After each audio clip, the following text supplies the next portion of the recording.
Welcome guys. आज हम solve करेंगे class 10th exercise 3.3 question number 1 part 3। Question में आपसे पूछा है दिए गए सवाल को एलिमिनेशन और सब्स्टिट्यूशन दोनों मेथड के जरिए सॉल्व करिए। पार्ट 3 में आपको दे रखा है 3x minus 5y minus 4 equals to 0। तब पहले हम इसकी प्लेस चेंज करेंगे, तब हम लिखेंगे 3x माइनस 5y। अब ये जो माइनस का 4 है इसकी प्लेस चेंज कर देंगे तभी आ जाएगा प्लस में, यानी इजिकल टू 4। ये हो गई क्वेश्चन नंबर फर्स्ट। इसी तरीके से दूसरा दे रखा है आपको 9x is equal to 2y plus 7। तो इसका ही प्लेस चेंज करेंगे, हम लिखेंगे 9x minus 2y equals to 7। ये हो गया क्वेश्चन नंबर सेकंड। अब हम इसे सॉल्व करेंगे, तब पहले हम इसको सब्स्टिट्यूशन मेथड लगाएंगे। सब्स्टिट्यूशन मेथड से इसको सॉल्व करेंगे। सब्स्टिट्यूशन लगाने से पहले हमें इक्वेशन को अरेंज करना होता है, तो हमने इसको अरेंज कर लिया। अब हम इसको सॉल्व करेंगे। तब जो इसका फर्स्ट इक्वेशन है इसको हम चेंज करेंगे। ये आपको दे रखा है 3x minus 5y equals to 4। तब हम लिखेंगे 3x इक्वल्स टू, अब ये जो माइनस का 5y है इसको 4 के पास ले आएंगे तो ये माइनस से कन्वर्ट हो जाएगा प्लस में, 4 प्लस 5y। अब वहाँ 3x है, ये मल्टीप्लाई की फॉर्म में, मल्टीप्लाई से कन्वर्ट हो जाएगा डिवाइड में। तब हम लिखेंगे x is equal to 4 plus 5y upon 3। ये x की वैल्यू आ गई। अब हमने फर्स्ट इक्वेशन में वैल्यू, अब हम इसे पुट करेंगे इक्वेशन नंबर सेकंड में। तब हम लिखेंगे put the value of x in second equation. अभी जो हमने x की वैल्यू सॉल्व करा है हम इसको सेकंड इक्वेशन में पुट करेंगे। सेकंड इक्वेशन आपको दे रखी है 9x minus 2y equals to 7। 9 की जगह पे 9 रहेगा, ब्रैकेट लेंगे। x की जगह पे हम लिखेंगे 4 प्लस 5y अपॉन 3, ब्रैकेट बंद कर देंगे, माइनस 2y इक्वल्स टू 7। यहाँ 3 से 9 डिवाइड कर देंगे, 3 1 3 एंड 3 3 9। अब इस 3 का टेबल पढ़ेंगे ब्रैकेट से, 3 4 12 plus 3 5 15y minus 2y equals to 7। अब 12 को 7 के पास लाएंगे तो प्लस से कन्वर्ट हो जाएगा माइनस में, यह लिखेंगे 15y minus 2y equals to 7 minus 12। अब ये 15 और 15 दोनों, 15y और माइनस 2y इनको सॉल्व करेंगे तो यहाँ बचेगा 13y इक्वल्स टू, यहाँ बचेगा माइनस का 5। माइनस का बचेगा क्योंकि बड़ा नंबर माइनस में, इसलिए। अब यहाँ y और 13 मल्टीप्लाई की फॉर्म में है तो मल्टीप्लाई से कन्वर्ट हो जाएगा डिवाइड में। हम लिखेंगे y equals to minus 5 upon 13। ये आ गई y की वैल्यू। अब इस y की वैल्यू को हम पुट करेंगे फर्स्ट इक्वेशन में। तो हम लिखेंगे put the value of y in first equation. पहले हमने x की वैल्यू पुट करी थी, अब y की पुट करेंगे। तो यहाँ लिखेंगे put the value of y in first equation.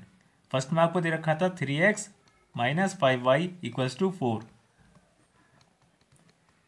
अब 3 की जगह पे 3 रहेगा, 3x लिखेंगे पहले, माइनस 5, y की जगह पे ब्रैकेट लगा के लिखेंगे माइनस 5 अपॉन 13 इक्वल्स टू 4।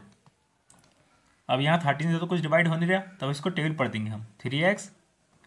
अब यहाँ 2 माइनस है तो माइनस से माइनस हो गया कैंसिल, यानी ये हो गया plus, plus 25 upon 13 equals to 4। अब 25 वाली जो वैल्यू है उसको 4 के पास लाएंगे, तब हम लिखेंगे 3x इक्वल्स टू 4 माइनस 25 अपॉन 13। बैलेंस करने के लिए 1 ले लेंगे, यहाँ लिखेंगे 3x। अब इसको क्रॉस कर लेंगे हम, तो 13 बन जाए 13, क्रॉस करेंगे 13 का टेबल अगर हमने 4 से पढ़ा तो हमारे पास आएगा 52, माइनस 1 का टेबल 25 से पढ़ेंगे तो 25 ही रहेगा। अब यहाँ 3x रहेगा, 52 में से 25 माइनस करा तब बचा 27 अपॉन में 13। वहाँ 3 के पास बैलेंस करना है तो इसको 1 ले लेंगे, 3x के नीचे 1 ले लेंगे, यहाँ क्रॉस अप्लाई कर देंगे। 13 का टेबल 3 से पढ़ेंगे तो ये हो जाएगा 39x equals to 39x equals to 1 का टेबल 27 से पढ़ेंगे तो 27 रहेगा। अब x अपनी जगह पे रहेगा, 27 अपनी जगह पे रहेगा, 39 मल्टीप्लाई से कन्वर्ट हो जाएगा डिवाइड में। ये आ गई x की वैल्यू। यहाँ पर सब्स्टिट्यूशन आपका कंप्लीट हो गया। अब हम सॉल्व करेंगे इसको एलिमिनेशन मेथड से। अब हम इसको सॉल्व करेंगे एलिमिनेशन मेथड से। तब हम लिखेंगे 3x minus 5y equals to 4। अब हमें यहाँ पर एक ऐसा नंबर लेना है जिसका टेबल इस पूरी इक्वेशन से पढ़ें तब ये सेकंड इक्वेशन के फर्स्ट पार्ट के बराबर हो जाए। तब हम 3 कॉमन ले लेंगे, लिखेंगे 3 ब्रैकेट के अंदर इस पूरी इक्वेशन को लिख देंगे 3x minus 5y equals to 4, bracket बंद कर देंगे। अब 3 का टेबल इन तीनों नंबर से पढ़ना है। 3 3 9x minus 3 5 15y equals to 3 4 12। ये पहली इक्वेशन हो गई। अब इसके नीचे हमें सेकंड इक्वेशन को लिखना है। सेकंड इक्वेशन हमारे पास थी 9x minus 2y equals to 7।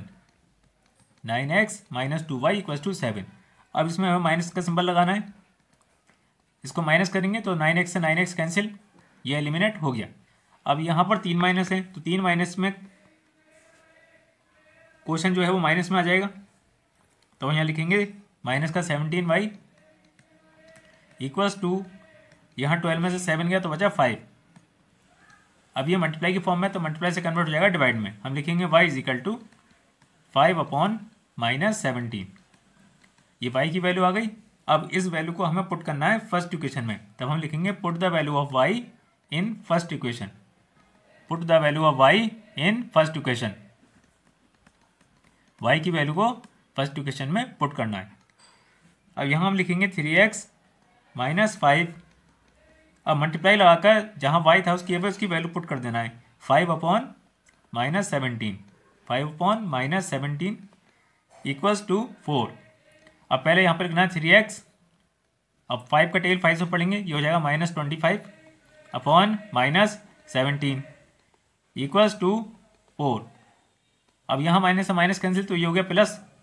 अब लिखा जाएगा 3x plus 25 upon 17 equals to 4। अब हम लिखेंगे 3x इक्वल्स टू 4। ये जो 25 अपॉन 17 है ये प्लस में, इसकी प्लेस चेंज करेंगे हो जाएगा माइनस में 25 अपॉन 17। 4 के नीचे 1 ले लेंगे बैलेंस करने के लिए। यहाँ लिखेंगे 3x इक्वल्स टू, इसको क्रॉस करेंगे तब क्रॉस करने पर नीचे 17 रहेगा, ऊपर आएगा 68 माइनस 25। इसको माइनस करेंगे तब पहले लिखेंगे 3x इक्वल्स टू, माइनस करने पर आया 43 अपॉन 17। अब x अपनी जगह पे रहेगा। पहले हम लिखेंगे 43 अपॉन 17। अब लार्ज बार लगाकर इसके नीचे लिखेंगे 3। बैलेंस करने के लिए 1 ले लेंगे। अब फर्स्ट इक्वेशन को एज इट इज लिखना है। x इक्वल्स टू हम लिखेंगे 43 अपॉन 17 मल्टीप्लाई लगाकर अब नीचे की वैल्यू को रेसिप्रोकल कर देंगे तो 1 ऊपर आ जाएगा 3 नीचे। ये डिवाइड तो होगा नहीं, तब इसका टेबल पढ़ेंगे हम। तब आएगा x is equal to 43 upon 51। ये आ गया आपका x की वैल्यू। पीछे हमने y की वैल्यू सॉल्व करा था, ये x की वैल्यू आ गया। ये आपका फाइनल आंसर कंप्लीट हो गया।